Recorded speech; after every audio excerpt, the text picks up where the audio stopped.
आज एक नया विषय लेकर के आपके सामने उपस्थित हूँ और विषय है कि कुछ मामलों में अगर गांव समाज की संपत्ति पर कोई मकान बना रखा है तो क्या उसे बेदखल किया जाएगा या उसे रेगुलाइज कर दिया जाएगा। दूसरा विषय है क्या किसी खातेदार की ज़मीन पर किसी ने कोई मकान बना रखा है और किस तारीख से पहले का बना हो तो उसे क्या रेगुलराइज किया जाएगा या उसे बेदखल किया जाएगा। आज इस विषय पर जो नियम 67 धारा 67 है ए है उस पर चर्चा करेंगे। उत्तर प्रदेश राजस्व संहिता की धारा 67 ए में इस संबंध में विस्तार से प्राविधान किए गए हैं। क्या प्राविधान है इसकी चर्चा करते हैं। आप सबका मेरे इस YouTube चैनल में हार्दिक अभिनंदन और स्वागत है। अनुरोध ये रहेगा कि अगर अब तक मेरे चैनल को सब्सक्राइब ना किया हो तो सब्सक्राइब कर लें, फॉलो करते रहें। छोटी छोटी कानूनी जानकारियां जो आपको होनी चाहिए वो मेरे इस YouTube चैनल से मिलती रहेंगी और अनुरोध ये भी रहेगा कि इन जानकारियों को और लोगों तक भी पहुंचाने के कार्य करेंगे।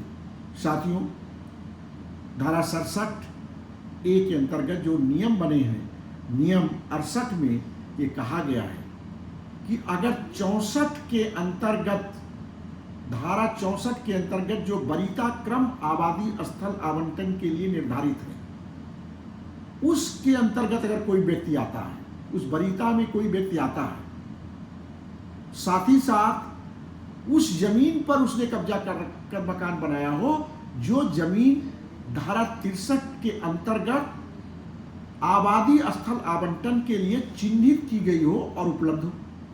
अगर ऐसी भूमि पर धारा 64 के अंतर्गत वरीयता क्रम में आने वाला कोई व्यक्ति का मकान 29 नवंबर 2012 से पहले का बना हुआ है तो उस मकान को वह धारित करता रहेगा। लेकिन शर्त कौन होगी? शर्तें वही होंगी जो राजस्व नियमावली 2016 के नियम 64 में बताई गई है। उसमें क्या है कि सबसे पहली शर्त तो यही है कि यह क्षेत्रफल 200 वर्ग मीटर से ज्यादा का नहीं होगा। 200 वर्ग मीटर से ज्यादा का नहीं होगा। तो इसका मतलब क्या हुआ?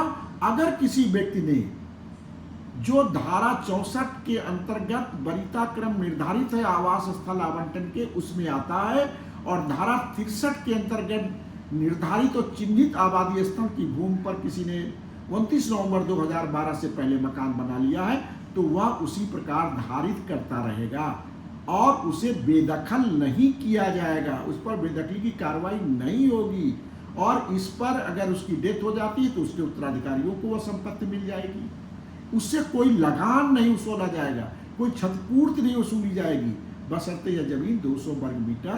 साथियों, अभी मैंने ये बात बताई कि जो गांव पंचायत की भूमि प्रबंधक समिति के अधीन आने वाली संपत्ति पर मकान बनाने की बात थी। हो सकता है किसी ने मकान किसी खातेदार की भूमिधरी जमीन पर बना लिया हो, तब क्या होगा? ऐसी स्थिति में भी व्यवस्था उत्तर प्रदेश राजस्व संहिता 2006 की धारा 67 ए में की गई है। और इसमें क्या कहा गया है?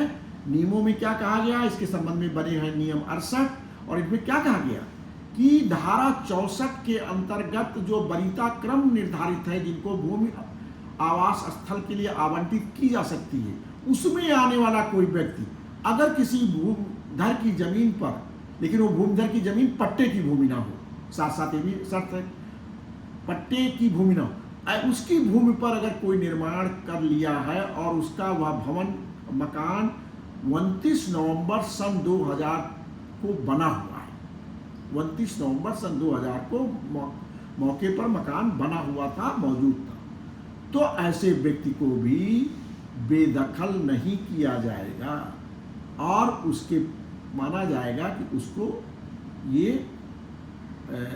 कब्जा है और वो धारित करता रहेगा। शर्त यही रहेगी कि वह 200 वर्ग मीटर से अधिक ना हो, उस पर अधिकार उसको पूरे उत्तराधिकार के रहेंगे, बेदखल नहीं किया जाएगा, कोई क्षतिपूर्ति नहीं वसूली जाएगी, ये सब उस पर लागू होंगे। तो इस प्रकार गांव पंचायत की संपत्ति पर या किसी भूमिधर की जमीन पर अगर किसी का मकान बना हुआ है तो मैंने डिटेल में आपको बताया किस कौन कौन से व्यक्ति हैं, और मकान कब से पहले बना हो तो वो बेदखल नहीं किया जाएगा, उसके पक्ष में रेगुलराइज माना जाएगा। तो ये नियमावली में और नियमों में प्रावधान है। ये छोटी मोटी जानकारी अगर आपको होती है तो आपको लाभ पहुंचेगा। इन जानकारियों को आप अन्य लोगों तक जरूर पहुंचाइएगा, जिससे उनको भी लाभ हो और कानूनी दांवपेच से बच सके। बहुत बहुत धन्यवाद।